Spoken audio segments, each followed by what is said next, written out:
नमस्कार.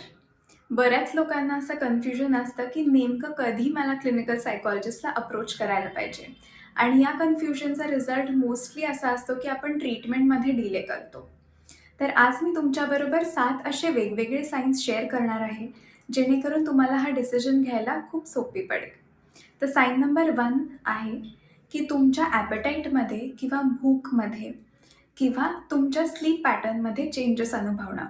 म्हणजे आधीपेक्षा तुम्हाला एकतर जास्त भूक लागते किंवा झोप येते किंवा आधीपेक्षा तुम्हाला कमी भूक लागते किंवा झोप येते.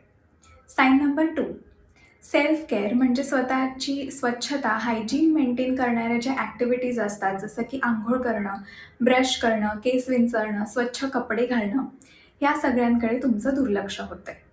साइन नंबर 3 तुम्ही जे काही ऑक्युपेशन आहे तुमचं, म्हणजे फॉर एक्झाम्पल जर तुम्ही जॉब करता, तर ते तुमचं काम किंवा घरची कामं ह्यांच्याकडे तुमचं दुर्लक्ष होत आहे. तुम्ही लक्षपूर्वक ती कामं करू नाही शकत आहे आणि त्याच्यामुळे मोस्टली तुमची कामं फिसकटतायत.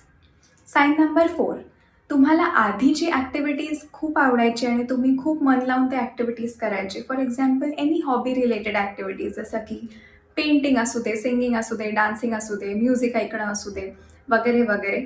तर आता तुम्हाला ह्या ॲक्टिव्हिटीज अनुभवण्यामध्ये फारसा रस वाटत नाही. साइन नंबर 5 तुम्ही लोकांपासून दूर पळता.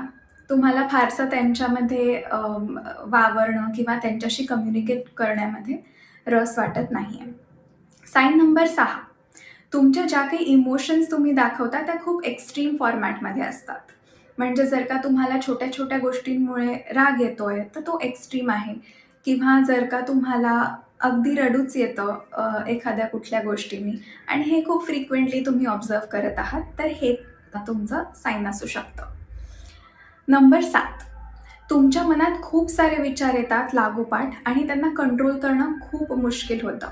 तर या विचारांच्या भडीमारामुळे तुम्ही जर त्रस्त असाल, तर हे तुमचं साइन आहे, की तुम्हाला एका क्लिनिकल सायकॉलॉजिस्टला अप्रोच केलं पाहिजे. आय होप तुम्हाला व्हिडिओ आवडला असेल. धन्यवाद.